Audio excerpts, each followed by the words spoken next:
এবার যুক্তরাষ্ট্রের কড়া সমালোচনায় প্রধানমন্ত্রী। সাম্প্রতিক যুক্তরাজ্য সফরে বিবিসির সাথে সাক্ষাৎকারে তিনি বলেন, দেশটি হয়তো তাকে আর ক্ষমতায় চায় না, তাই নিষেধাজ্ঞা দিয়েছে বাংলাদেশের বিশেষ নিরাপত্তা বাহিনীর ওপর। অর্থাৎ র্যাবের উপর তারা একটা স্পেশাল স্যাংশন দিয়েছে।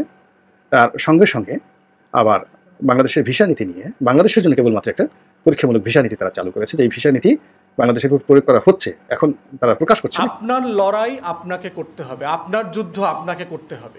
দর্শক, প্রতি মুহূর্তের আপডেট নিউজগুলো নিয়ে আবারও হাজির হয়ে গেলাম আপনাদের সামনে। দর্শক শ্রোতা, গ্রিন সিগন্যাল পাঠালো এবার আমেরিকা থেকে সরাসরি নিষেধাজ্ঞা শুরু। মাননীয় প্রধানমন্ত্রী যে নির্বাচনে জয়যুক্ত হয়েছেন, সেই নির্বাচনে অবশেষে টিকতে পারবেন না শেখ হাসিনা, এমনই কিছু মন্তব্য করেছেন যুক্তরাষ্ট্র। দর্শক, সাদ্দামের মতো গুম হারাম হয়ে যাবে মাননীয় প্রধানমন্ত্রী শেখ হাসিনার খুবই চাঞ্চল্যকর তথ্য রয়েছে আজকের এই ভিডিওতে।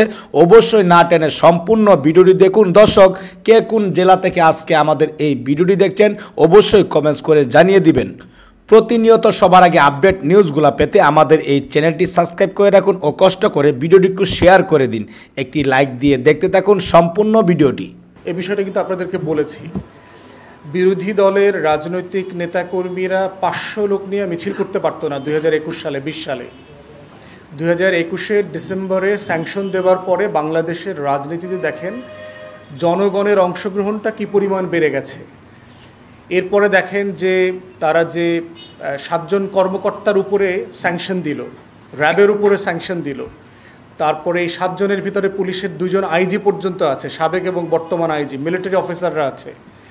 সেনাবাহিনীর অনেক কর্মকর্তারা এখন কেউ র্যাবে পোস্টিং নিতে চান না, মানবাধিকার লঙ্ঘন করে এমন গোয়েন্দা সংস্থাগুলোতে সেনা কর্মকর্তারা যেতে চান না, কারণ এই মানবাধিকার এনলিস্টমেন্টের উপরে ভিত্তি করে তারা আবার মিশনে যেতে পারবেন কি না এটার প্রশ্ন জড়িয়ে আছে।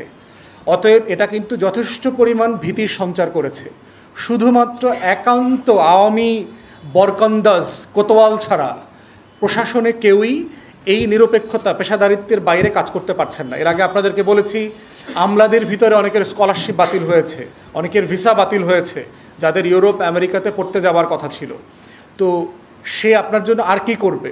ঢাকা মেট্রোপলিটন পুলিশের যে এলিট ফোর্স ছিল সোয়াট, তার সাথে আমেরিকা ডিসএঙ্গেজ করেছে। আমেরিকার ভিসা রেস্ট্রিকশনের যে পলিসি সেটা কন্টিনিউ চলছে। এই বাস্তবতাগুলোতে ধরতে হবে এবং দেখতে হবে যে বাংলাদেশের রাজনীতিতে সে কী করবে। সে কি এখানে যুদ্ধ করবে? আমরা কি একমত হব যে একটা ফ্রি ফেয়ার ইলেকশনের জন্য আমেরিকা এখানে সোলজার পাঠাবে? আমরাই তো প্রতিবাদ করব। এটা তো আমেরিকার বিজনেস না। আমেরিকার গণতন্ত্র প্রতিষ্ঠার দায় আমেরিকার নাই, জায়গাটা বাংলাদেশের মানুষকে বুঝতে হবে। বাংলাদেশের মানুষের লড়াইটা বাংলাদেশের মানুষকে করতে হবে। এইটা কোনো কাটপেস্ট জিনিস না। বার্মায় দেখেন না কি হচ্ছে। বার্মায় সেনা শাসন আসার পরে কি হয়েছে? 4,500 মানুষ যুদ্ধ করে মারা গেছে। কয়েক সপ্তাহের ভিতরে, 2 সপ্তাহের ভিতরে 2,500 লোক মেরে ফেলছে। আপনি গণতন্ত্র চান, কিন্তু আপনি বাসায় বসে ফেসবুকিং করবেন, আপনি লড়াই করবেন না। তো আপনার গণতন্ত্রের দায় কার? আমেরিকা এসে এখানে আপনার গণতন্ত্র কায়েম করে দিয়ে যাবে? আমেরিকা তো আপনাকে যথেষ্ট পরিমাণ সাহায্য করে, পলিটিক্যাল স্পেস করে দিয়েছে। বাংলাদেশের গত 15 বছরের ইতিহাসে এই আওয়ামী দখলদারদের হাতে সবচেয়ে বেশি মিছিল, মিটিং, মহাসমাবেশগুলো কখন হয়েছে? আমেরিকার ইনভলভমেন্টের পরেই তো হয়েছে। আমেরিকা আপনাকে আর কি করবে? তো এই জন্য আমার মনে হয় যে বাংলাদেশে যারা রাজনৈতিক কর্মী আছেন, দেশের নাগরিক আছেন, তাদেরকে এটা বুঝতে হবে যে আপনি কার কাছে কি চাচ্ছেন। আপনি যে বেগুন বিক্রি করে তার কাছে যদি গরুর গোশত দাম বেশি কেন জিজ্ঞেস করেন, সেটা যদি উত্তর দিতে পারবে না। আমেরিকার সাথে আপনার ইনভলভমেন্টের জায়গাটা এটা। দ্বিতীয়ত হচ্ছে, তারা তাদের নিজস্ব স্বার্থে কাজ করে। প্রত্যেকটা অ্যাম্বাসি, আমেরিকান অ্যাম্বাসি খুলছে কি বাংলাদেশের গণতন্ত্র কায়েমের জন্য ঢাকাতে? পৃথিবীর কোনো অ্যাম্বাসি, আমার অ্যাম্বাসি যখন আমি লন্ডনে খুলি, আমি ব্রাজিলে খুলি, আমি কেন খুলি? আমার স্বার্থের জন্য আমি খুলি। প্রত্যেক রাষ্ট্র ভিন্ন দেশে ভিয়েনা প্রোটোকল ফলো করে যে রাষ্ট্র দূতাবাসগুলো খোলেন, কেন খোলেন? তার রাষ্ট্রের স্বার্থের জন্য, তার ব্যবসায়িক স্বার্থের জন্য, তার নাগরিকদের স্বার্থের জন্য, তার অর্থনৈতিক সুযোগ সুবিধার জন্য। অতএব আমেরিকার কাজের পরিধিটা আমাদের মানুষের কাছে খুব পরিষ্কার হইতে হবে। আমেরিকা কোনো দায় নেয় নাই, আমেরিকা কখনো বলে নাই যে বাংলাদেশে গণতন্ত্রের ঠিকাদারিটা আমি নিছি, তোমরা শুধু মিছিল মিটিং করবা আর ফ্রি ফেয়ার ইলেকশন করে আমি তোমাকে গণতন্ত্র দিয়ে যাব। এটা আমেরিকা কখনো বলে নাই। আমেরিকা বরাবরই বলেছে ডায়ালগের কথা, সংলাপের কথা বলেছে। পার্টিসগুলোকে নিজেরা আলোচনা করে আপনাদের সমস্যার সমাধান করেন।